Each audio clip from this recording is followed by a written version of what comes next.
series of virtual lunchtime sessions. We'll have an announcement on our third one at the end of today. But for today, we're so pleased to have a couple of really outstanding experts, attorneys who work in immigration rights area. And today's training is the Immigration Rights Training for Advocates, part of our series on how API lawyers can respond to needs created by the new federal administration. I'll be your moderator today. It's about 1 hour long.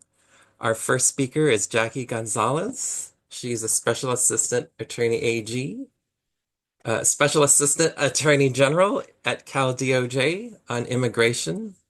Most recently, she was the co-founder of Immigrant Defense Advocates, a policy organization protecting immigrant rights at the state level. And she's going to be speaking to us today a little bit in her capacity at DOJ on some of the things, policy and enforcement areas that DOJ has been working on, and some of her work in the public sector here. I'd like to introduce Jackie Gonzalez. That thing out, and then And please mute yourself in case there's background noise. I'll turn it over to our speaker. Thank you. Thank you, Anthony, and good afternoon to everyone. As Anthony shared, my name is Jackie Gonzalez, and I'm Special Assistant Attorney General on Immigration for AG Bonta. It's a pleasure to be here today, and I want to thank the California Asian Pacific American Bar Association for hosting this really important event. I feel a very special connection to this issue because I spent most of my career actually practicing as an immigration attorney here in California before my work doing policy. So as such, I really have a deep appreciation for the fear and the anxiety that's pervading the community right now. And I really want to lead by saying that regardless of who's in the White House or Congress, AG Bonta and the California Department of Justice stands with you and the work that you're doing. And we stand ready to support and advocate for all Californians. And like many of you, we've been here before, right? We lived through Trump 1.0. By way of background, last time around, the California Department of Justice filed more than 120 lawsuits, and they won the vast majority.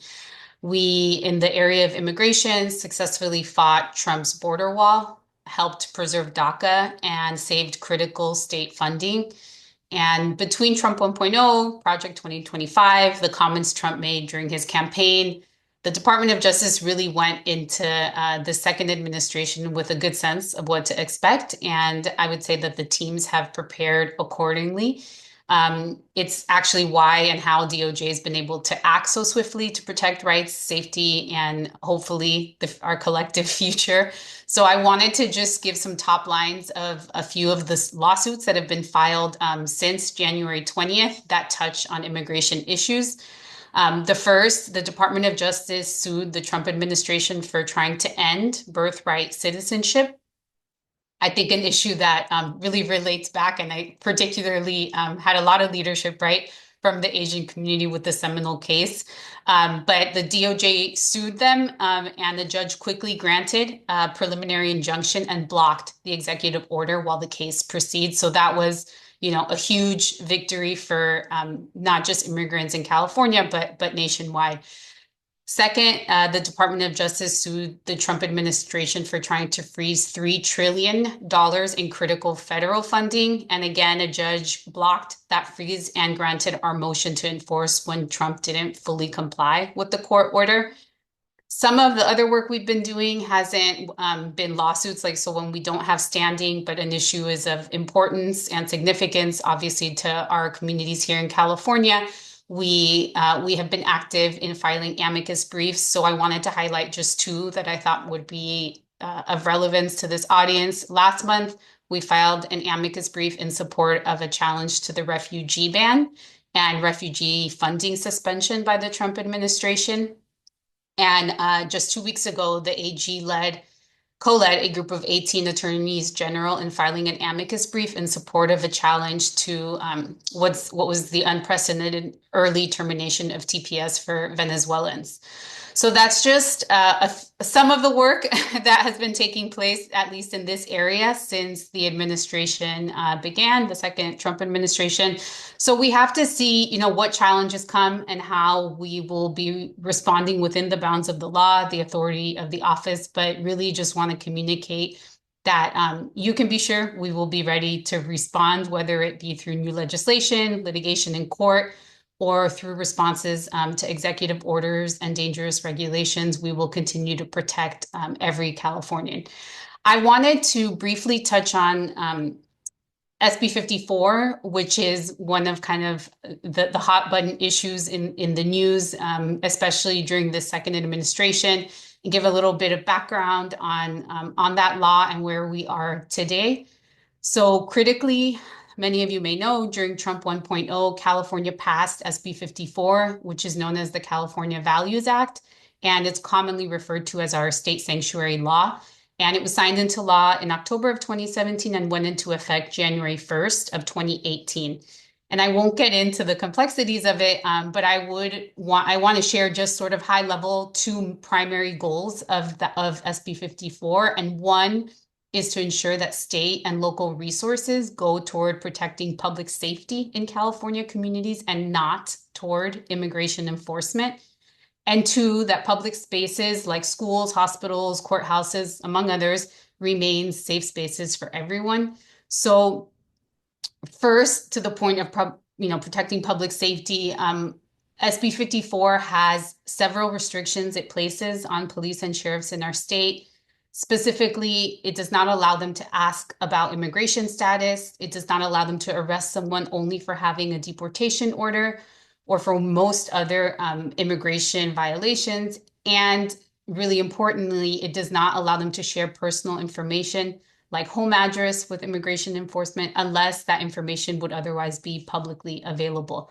So it's really an effort to curtail active cooperation with federal immigration enforcement. Unfortunately, many of you know that the reality is California cannot block federal agencies from conducting immigration enforcement, and we generally can't regulate or restrict ICE in public areas. But SB 54 is very clear, except in narrow circumstances, that state and local law enforcement cannot use taxpayer money to enforce federal immigration law. So I wanted to raise this issue because there's been a lot of rhetoric recently regarding SB 54, and we want to be very clear that President Trump challenged SB 54 in court during his first term and he lost. So SB 54 is good and sound law, and we will continue to use it to defend immigrant communities here in California, and the AG has been unwavering on that point. The federal government is free to do their job, but they can't force us to carry out their inhumane mass deportation agenda. And this leads me to the second point I wanted to make about SB 54, which is really trying to ensure that public places remain safe spaces for everyone in our community. And as you may know or may not know, SB 54 calls for the AG to issue model policies and guidance to help staff develop practical plans to protect the rights of immigrants and their families to safely access public institutions by ensuring that support for immigration enforcement activity at these institutions is limited. So in December of 2024, the AG updated those model policies and guidance, and I will share a link in the chat when I'm done speaking for how you can access these. And they cover a host of public spaces, including like superior courts, healthcare facilities, schools, public libraries, shelters, just to name a few. And each model policy was originally developed in consultation with stakeholders, advocates, and local agencies. And primarily, they're very long documents, which is why I'm not presenting them in a slide form. They're very technical, but they essentially do three things. They outline federal and state protections for all individuals that are seeking to access any given institution. They give policy recommendations that comply with federal and state law, and they list model policies that can be adopted by the institution. And so even though the guidance is tailored to certain types of institutions, really any institution that's accessible to the public can choose to adopt a similar policy. And we have been, encouraging any agency where there's not a clear guideline to just try to refer to the one that most similarly mirrors the institution that they are seeking guidance for. So, in closing, I just really want to reiterate we know these are really challenging times, but regardless of who the attacks are coming from, who is in the White House here at the DOJ, and our Attorney General and all of my colleagues are committed to fighting every day to protect the communities that you're serving. And I really want to encourage you to reach out if you have any questions. We have a host of different ways that you can do that. One is we have an email if you do see any concerning immigration related activity or want to report any violations. The address is, I'll put it in the chat, but immigration@doj.ca.gov. And we also have, if you're not aware, an office called the Office of Community Awareness, Response, and Engagement, CARE.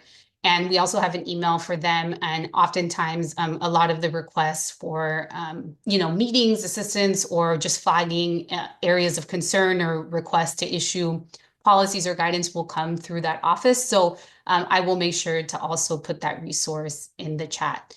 So that concludes my remarks. I'm happy to take questions, and if there are not any, to hand it back to Anthony to introduce our next speaker, who will have much more concrete tips for you than me. But thank you again.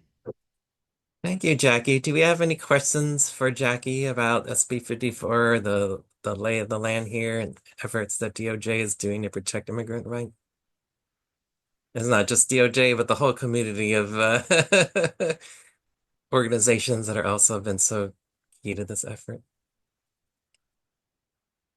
Jackie has a 12:30, so we're going to let her go before I then. So was now it's the time trying for to get questions. you to join my video, but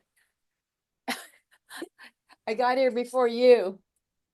I was hoping you'd join it for me at noon, but I mean, Oh, okay. I'm sorry about that, Geraldine. It sounds like you had your mute on for a side conversation.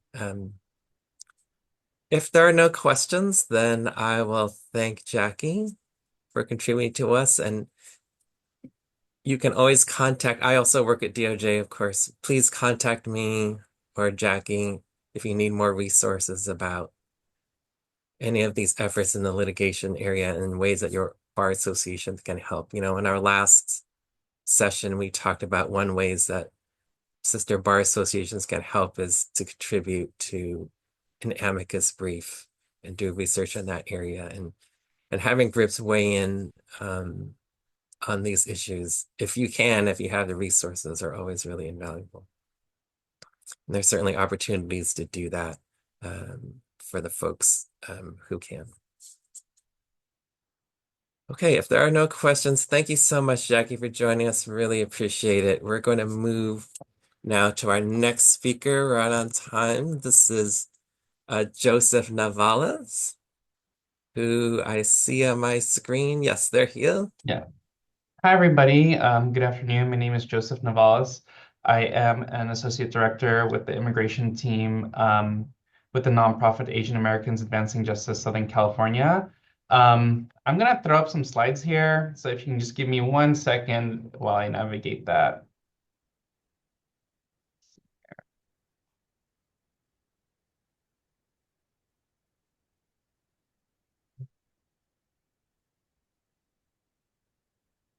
That should be it. Am I right?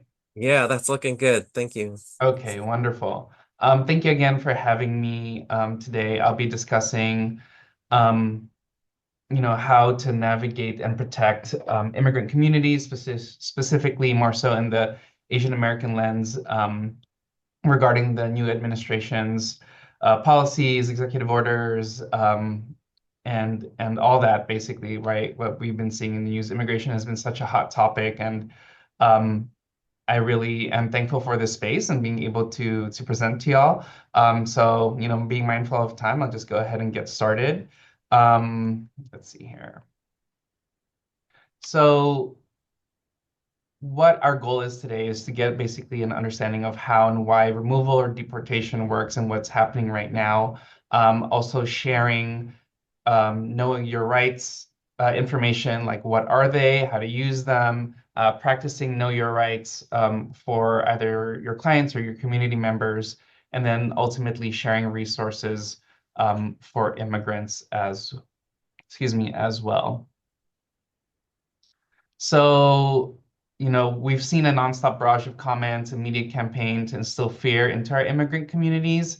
Probably the one tagline that we've all heard quite a bit is, Trump is going to launch the largest deportation program in American history. Realistically, there are like logistical challenges regarding that. A conservative estimate in terms of financial tag for removing the estimated 11 to 13 million people is $350 billion, right? Currently, there are staff shortages at the government that will make it challenging to enforce a mass removal plan for all these folks. During the last administration with Biden, that administration closed a lot of immigration detention centers, and it'll take time and resources to reopen them if the current administration wants to increase the number of detained individuals. Along with that, there is a massive backlog of immigration court cases with about 3.7 million waiting for their current immigration hearings.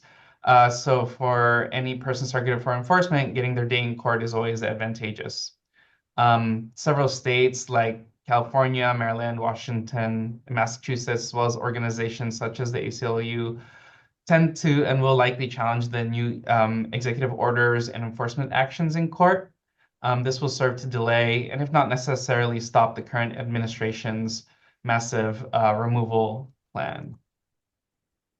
Now, it's important to understand who implements immigration law, what are the agencies involved with it.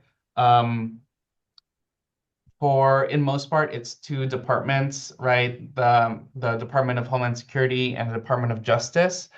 So regarding the Department of Homeland Security, we do talk about three branches in general. There is USCIS, U.S. Citizenship and Immigration Services.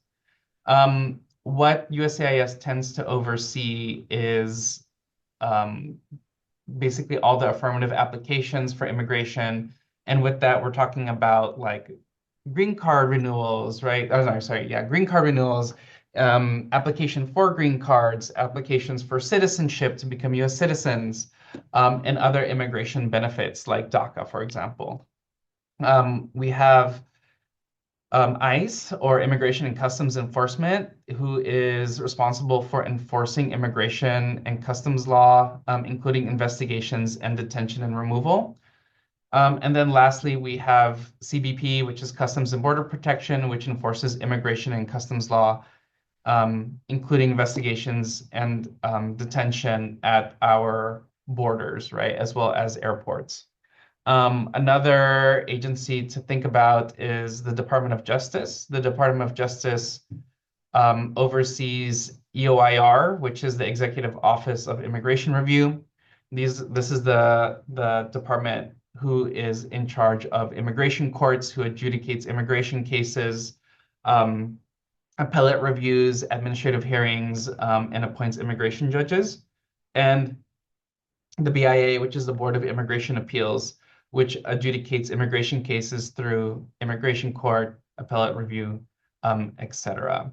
For those who may not know, immigration court and the BIA all fall under the president's executive branch. And it's not what people traditionally think of as like falling under the judicial branch of government. So that's a quick tidbit for folks. Now, let's talk a little bit about who does not enforce immigration law, right? So technically and legally, the military and National Guard do not enforce immigration law. There have been times in which the military and the National Guard can assist in like the logistics and operations of it, but they cannot be involved in the enforcement of immigration law. There is some more news, and I'm pretty sure maybe some of you heard. If not, Google's there too, but the Alien Enemies Act of 1798 is definitely something that is kind of rearing its head. For those who don't know, it is a 227-year-old law which gives the president the power to order the arrest, detention, and removal of non-citizens from countries that are staging an invasion or predatory incursion of the U.S. Um, the last time this has been invoked was back in World War II when the government used it to surveil and detain like Italians, Germans, and Japanese immigrants in the US.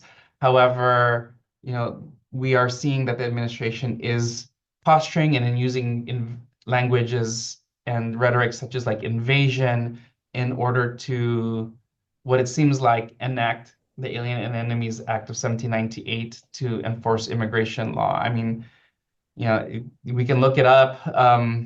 It's just a development that has been occurring, and that's something to be aware of. Jacqueline before me did touch in large part regarding SB 54, right? So I'm not going to harp too much on it, but SB 54 does provide those protections as much as possible um, for immigrants or undocumented people in these sensitive areas like hospitals, schools, courthouses, and these areas from immigration enforcement. And then finally, local police not cooperating with ICE. Los Angeles, because I'm based here down in Southern California, is a sanctuary city, meaning a lot of the policies and procedures are in place in order to not necessarily cooperate fully with ICE enforcement or immigration law enforcement, or with the federal government in that sense. Now let's talk about removal or deportation proceedings, how and why. So how are people placed in removal proceedings, right? ICE identifies and apprehends individuals to be placed in removal proceedings, but this can happen in many different ways. So for example, someone applies for a benefit, an immigration benefit, let's say with USCIS. However, during their review of their benefit, it is realized that there's something that they've done or something that they have in the past that makes them either removable or inadmissible from the United States. Speaking regarding inadmissibility, entering the U.S., when folks come via either land border or the airport, they are seeking admission into the United States. And that is another opportunity in which the government is able to determine whether someone can even enter the United States, right? Or if they are removable or inadmissible. These raids or enforcement operations that we've been seeing are also a manner in which people are being picked up and being placed in removal proceedings. And usually there are a lot of like collateral folks whenever these operations occur, is also a manner in which many people are being picked up. And then lastly, the criminal justice system in the states and towns and cities in which the criminal justice system or the police, local state police work together with ICE. That is also another way in which folks are getting picked up as well. There are many, many, many reasons as to why someone may be inadmissible or removable from the United States. However, the common themes that we see are folks who may have had a criminal conviction, overstaying a prior visa, right, and becoming undocumented because of that, or even staying outside the United States for too long, right? If you're a green card holder, there are certain rules in which you are not able to stay out from the US too long. Yeah, he's too a staff long. member at AHAC, like the nonprofit. And then, so removal proceedings are a civil procedure and not a criminal one. So just letting you know, and I'm sure some of you already do, but immigration court, you do not have a right to counsel. So a lot of the times it is private counsel or pro bono counsel who will be representing folks in immigration court.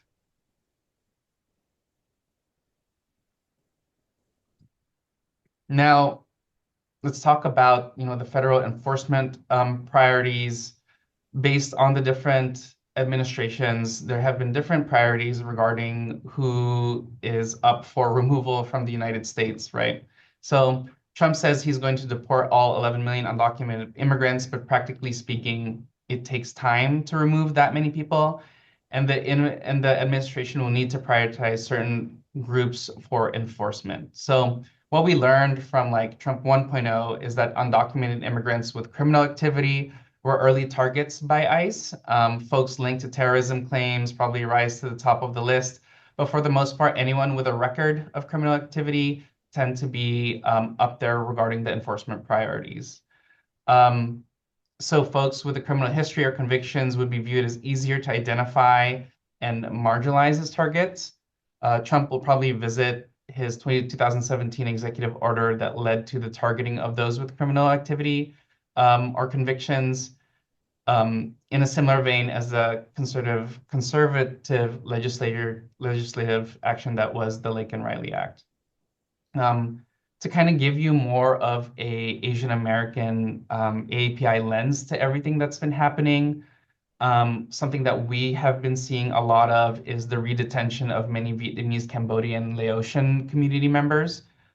These are largely folks who have come here to the United States as refugees during the war, and in large part have had a criminal conviction and have since been ordered removed. However, due to international agreements with like Vietnam and Cambodia, these population members were not being actively removed, as Vietnam and Cambodia were not giving travel documents. So for the past decades, these folks have just been doing ICE check-ins and been allowed to continue to work lawfully, as well as live their lives with their families here.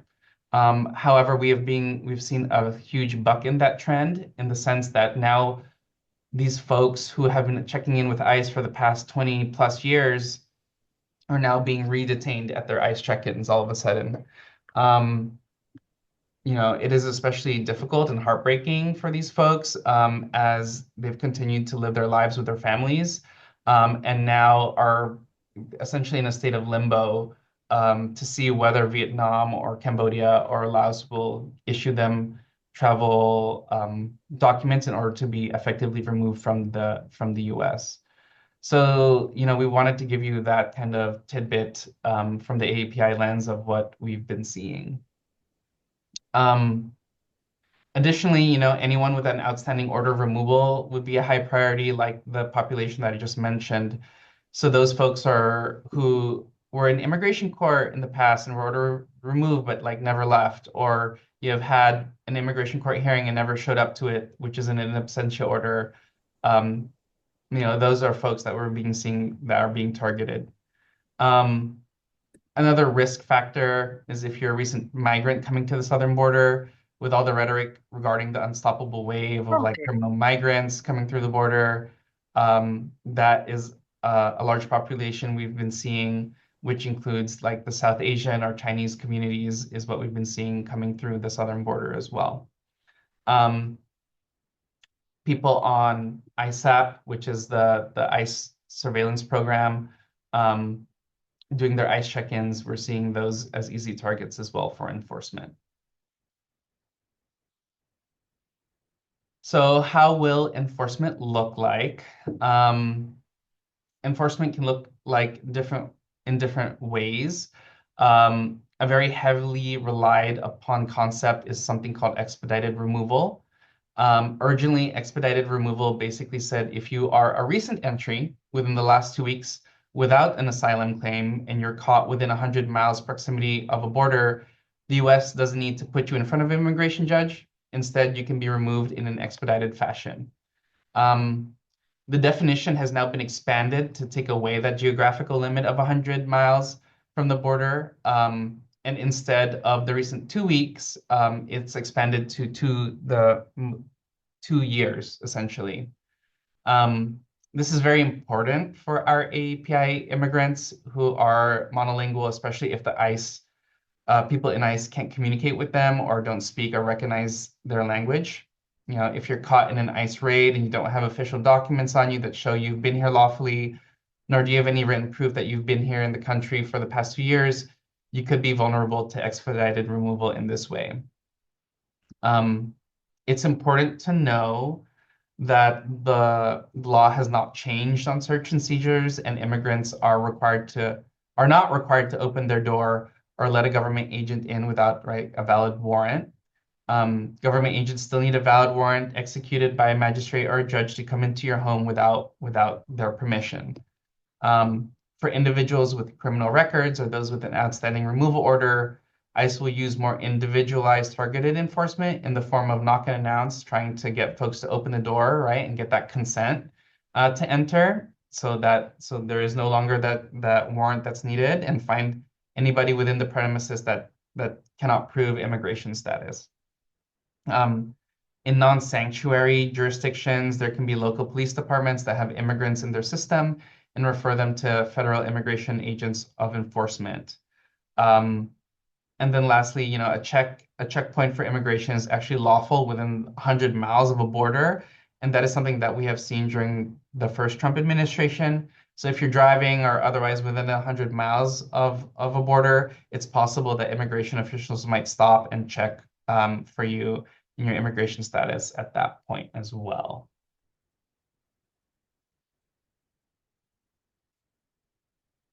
So with how will enforcement look like, these are all things that we've seen recently as well that have been actions back during Trump 1.0, is the immediate border closures, shifting back to remain in Mexico policy, where folks were who wanted to make an asylum claim from the southern border had to wait in Mexico before they are able to come here and make that claim and be properly going through that process. A big thing that occurred during Trump 1.0 was the Muslim entry ban, and who knows if that would rear its head again in this administration. The typical policy of separating families to discourage anyone from migrating here is something that we've seen, as well as a tax on asylum and limiting TPS, as Jacqueline has mentioned, as well as limiting the number of refugees, if any, coming into the United States. So let's pivot a little bit and talk about know your rights. Where does this come from? The US Constitution, and why does it matter, and what they are.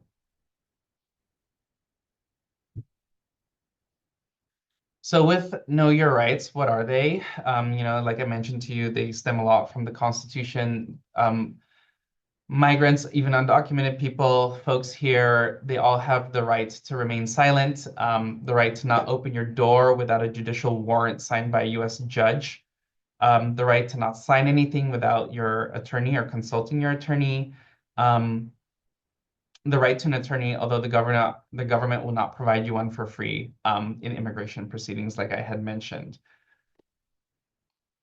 I think one of the most major things that's important to know is the fact that many of our community members need to know that they do not need to open the door, right, when ICE comes. So ICE agents cannot enter without a signed warrant from a judge. The information has to be correct. Things need to be spelled correctly as well. Do not open your door, ask for a warrant and have them slide it or press it up against the window. Even if the warrant is signed, tell them you do not consent to a search. A red card is a card that we distribute to undocumented folks that asserts these rights in English and in the person's native language. And so what we would recommend is having the red card ready and telling, ICE that you wish to remain silent and want to talk to attorney. And ultimately, we also say to not sign any documentation as well, especially documents that folks either do not understand or may not be presented to them in a language that they understand as well. ICE warrants do not allow for entry, so we have seen and have heard reports of the practice in which ICE will use some sort of agency warrant or administrative warrant to essentially trick folks into thinking that that is a judicial warrant. these aren't warrants in the sense in which they can enter a private space in order to make an arrest, and only a judge can authorize ICE to enter a private space without the consent. So we have been trying to teach folks, what to look out for, what is a judicial warrant versus an administrative one, and to also not consent for folks to enter a private space, right? Now, knowing your rights is important both inside and outside your home and even at the workplace. So if your client or your community member is outside, showing if they're stopped with ICE and they have valid documentation that shows that they're lawfully here, I think that's very important. No warrant is needed for ICE to arrest you outside of your home. And if you are arrested by ICE on the street, you have the right to tell them that you wish to remain silent. And once again, relying on that red card is very important until the community member is able to speak with an attorney. If there is some sort of raid at the workplace, ICE still needs a signed warrant by a judge to enter the employee's permission to enter a private part of the workplace. So maybe a back office or somewhere where the public is not typically welcome in the workplace. ICE would still need a warrant in order to enter these type of places. But if someone lets them in via consent, then that becomes a bit problematic because then consent has been given. Showing valid immigration documents if you are lawfully in the United States is important. But if not, having the right to remain silent continues to be key. And of course, never lying or giving false documents or false information is important as well.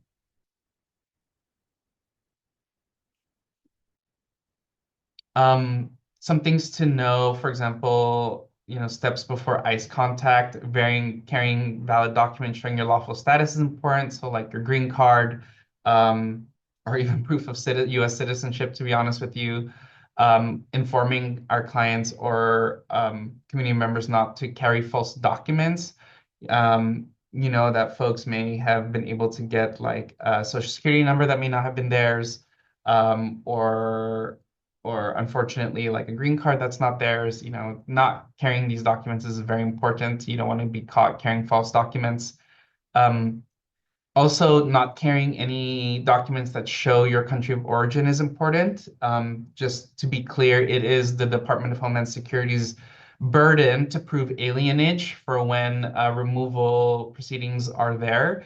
So making sure to not carry these documents is important because community members do not want to assist the DHS in terms of proving alienage. And then, of course, consulting with a trusted immigration provider is important, making sure to, related to this next key point, that your family is prepared.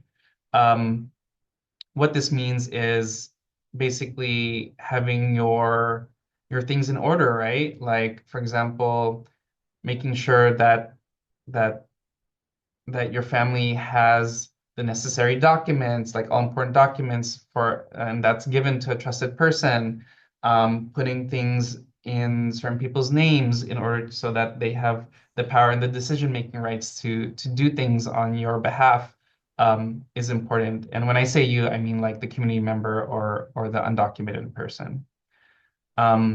So that's very important. And ILRC has a very thorough family preparedness plan, which is a great resource as well.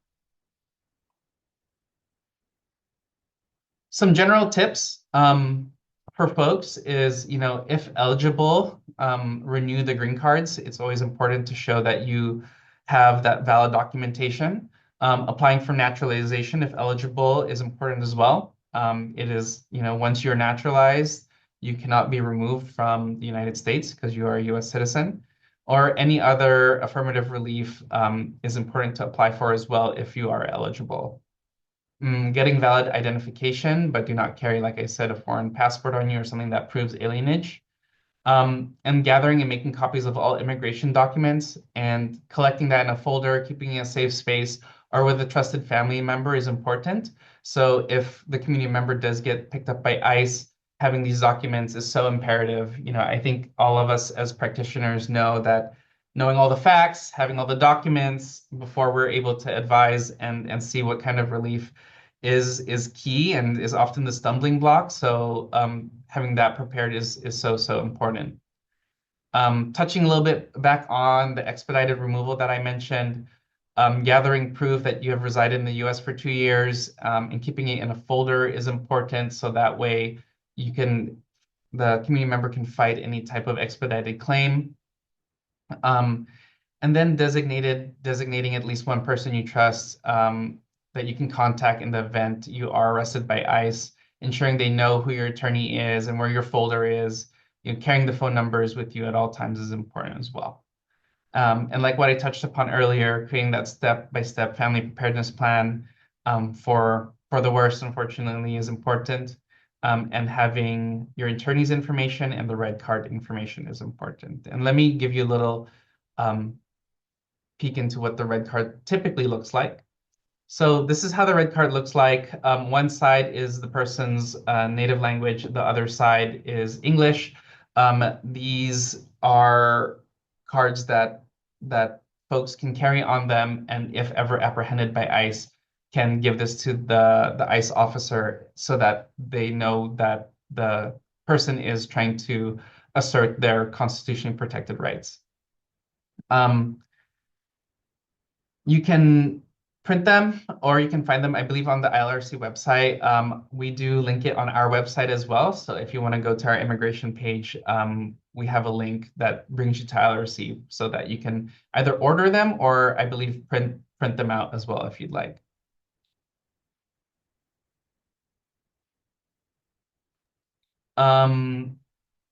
So, with this, we just want to make sure that we continue to share information, share resources, right? These know your rights type trainings, planning, being prepared. They live on our website if you want to check it out. Videos, to come on social media, trainings of know your rights, communication and info sharing, rapid response, and having a common hashtag is so important, just so that information is centralized. And let me see here. This is our immigration website. Please feel free to visit it if you like. It's ajsocal.org/immigration, where we have many things and other resources for community members to check out, even advocates such as yourself as well. And then staying connected through social media, we have these hashtags that we use in order to kind of consolidate what people are seeing, what people are hearing, and also them being in specific languages for our community members as well. And then lastly, I don't believe you're able to click on these, but these are some resources that we'd like to share with. Like I said, many of them are on our website. However, there are amazing other resources by like ACLU, by ILRC, and stuff like that as well. I know I went quick and fast with that, and I appreciate everyone's attention and curiosity because I do see, I think some things are popping off in the chat. So I do want to make sure that we do have maybe some time to answer a couple questions. So I'll go ahead and end it there. But thank you everybody for your attention. And yeah. Yeah, thank you, Joseph, so much. I have some questions. I hope other folks here have questions too. But I know the first one in the chat from a little bit earlier was asking, I'm not sure who this person is, but it said regarding asking for an attorney, agents are not required to provide an attorney to you, correct? So what is next? Just thinking about that transaction, that Asking for an attorney. interaction at that time. Asking for an attorney, agents are not required to provide an attorney. So in the immigration court, like I mentioned, there is no constitutional right to an attorney.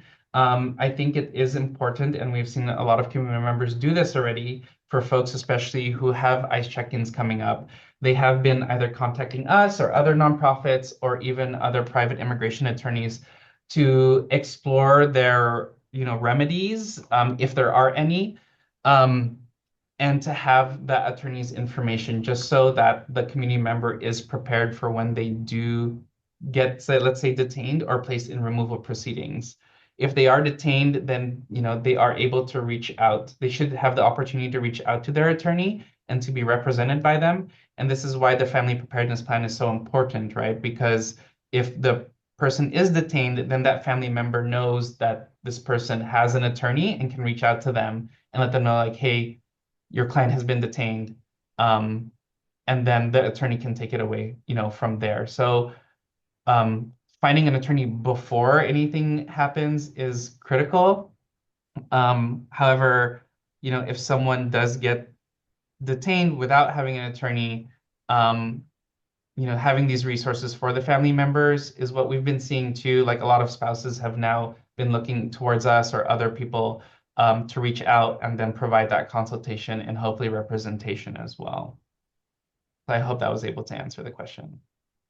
On the subject of attorneys, I know I'm just jumping in here, but I think we were just talking about when someone is detained at a practical level, how does the family member know for sure where their loved one has been taken? Is there a notice that's left, or I Yeah, know that's there's a a very good. scary situations for folks, and you might not even be home, and your family member has been detained. How do you know where they've been taken? Yeah, there should be like an ICE detainee locator tool that's online. Um, is it 100% like up to date and accurate? No. However, it does take time for people to be processed within the system. So a lot of times folks find them that way. If someone has had immigration history in the past, the A number is a very important identifier in terms of figuring out where people are or where their case is and stuff like that. Um, People are also able to call ICE and try to get some information via that way. But primarily, the ICE detainee locator is something that has been a helpful tool in the past to find loved ones essentially, and eventually community members should have the opportunity to make that phone call and let family members know or their attorney know where exactly they are as well. I'm skipping ahead in the chat. I'm going to come back to the question about bankruptcy. But someone asked, when detained, can you ask for an interpreter? Do you recommend getting an interpreter or not? So what rights does someone have to an interpreter in these kind of proceedings or even when you're detained? That's a Um, good question. In immigration proceedings, a person is allowed to have an interpreter, or the government will supply an interpreter so that the proceedings are understood. Um, I'm not 100% sure on this, but I feel confident in saying that ICE, whenever ICE detains someone and like has them review documents, sign documents, I haven't seen them been in anyone's native language. They've always been in like English. And unfortunately, a lot of times for community members that I have consulted, they will often say like, I had no idea what I was signing because I was monolingual at the time, right? Or I didn't understand what I was signing because I was monolingual at the time. So in immigration court, they are able to have an interpreter. However, during ICE, in detention, I don't believe I don't believe there is like a mechanism in that way, which goes back to why it's so important to have like that attorney or legal representative who has that cultural competency or that language skill so that clients are informed as to what they're signing or not signing and what the next steps are regarding their case. thank you. We have a question from Irene in the chat. Is filing bankruptcy a reason for removal? Hmm. And then we had a nice comment after that. Someone said filing bankruptcy is not a reason for removal, Tuan, but do you Yeah. have any information on this? Yeah, Tuan's right. There's filing bankruptcy is not a basis for removal. Like I Mhm. mentioned to you, oftentimes it is related to someone's criminal activity or prior immigration violations. Not so much like a tax issue or bankruptcy issue. That's not a basis for removal from the United States. Um, I see Charles's question. Is it okay if I upload that Yes, this is one? This is a So very I key appreciate that question. one. Thank you. Yeah. Yeah, so the question is, how can lawyers, bar associations be useful in this moment? Um, that's such a great question. That's such a great question because right now, a lot of nonprofits, especially ours as well, and I'm pretty sure others, are spread quite thin. There are usually, um, legal clinics as well as naturalization clinics in which folks can help. I think it's so incredibly important, especially if you have a language skill that brings service just to a whole nother level for folks. Um, and taking on a case pro bono, in partnership with a nonprofit is of the biggest help as well, right? There are lots of nonprofits who are like super stretched thin or just do not have the capacity. However, having that pro bono assistance and then being maybe like managed or helped with via an expert in the pro bono space would be super, super helpful as well. But then also just spreading the news about like these KYRs, know your rights, letting family members and those in your community know about, what we just discussed today. That in itself is just so, so important as well. I want to make sure this question is answered. I think it is answered by one of your slides. And the question is, what immigration documents should I carry when I'm walking outside? Yeah. Could you throw up that slide real quickly? I forget Let me which see number if it I is. can find it real quick. But just to answer your question, the only immigration documents that one should be carrying are ones that show that you are lawfully here. So if you have your green card, carrying, your green card is, let me see here.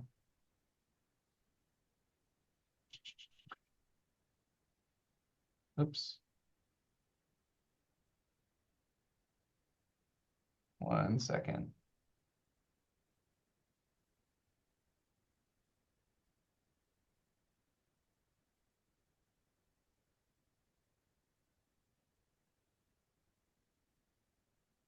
Let me switch to that slide. So, No, no worries. like I was mentioning, the one that's important is the documents that show that you have actually lawful status here in the United States, right? Like, for example, if you are an F1 student, right, and you are lawfully here, you're studying, having your F1 approval notice or your EAD work permit that shows that you're lawfully working here, is important. Or if you're a tourist, showing that having a copy of your I-94 on your phone, which states how long you can stay here is important, right? Or if you're a green card holder or a US citizen, having that documentation is important. I mean, we've already seen some news reports of like full-blown US citizens being like apprehended and like detained, and then ICE being like, oh, wait, hold on, these people are US citizens.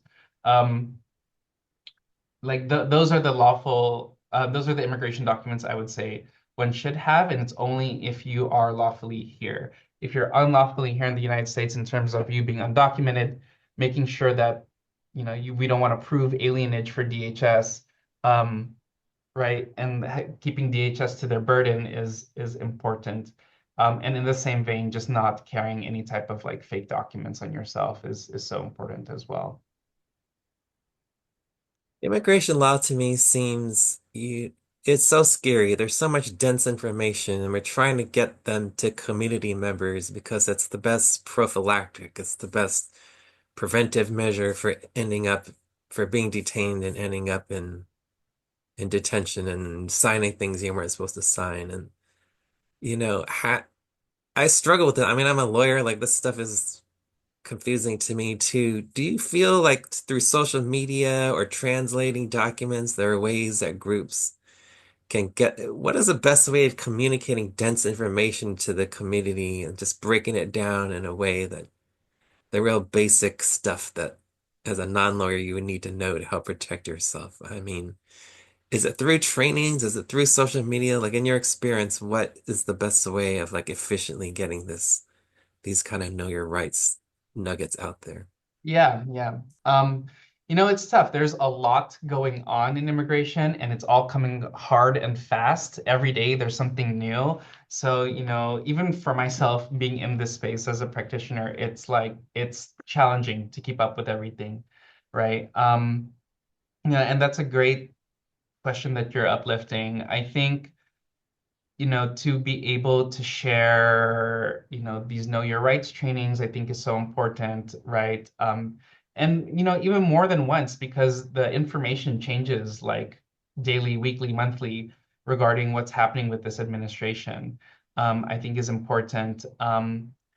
Sharing those resources, sharing the family preparedness plan, I think is important. And in terms of staying up to date with information, just continue monitoring the news, and in other aspects, if being in these spaces where we're able to kind of discuss or give like updates about what's going on, I think is important. Staying present in that sense, um, even if it's through social media, is important. I know that's really tough. We all have our day jobs and family commitments and stuff like that.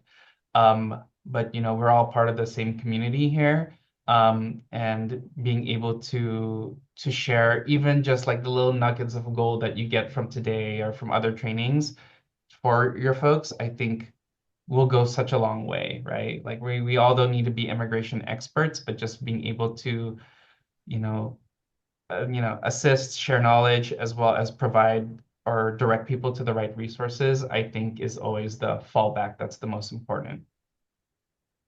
And, and language translation, I think, is an extra obstacle that we have to face in this Mhm. area. And I really feel like translating these materials and getting them out there are like so, so important.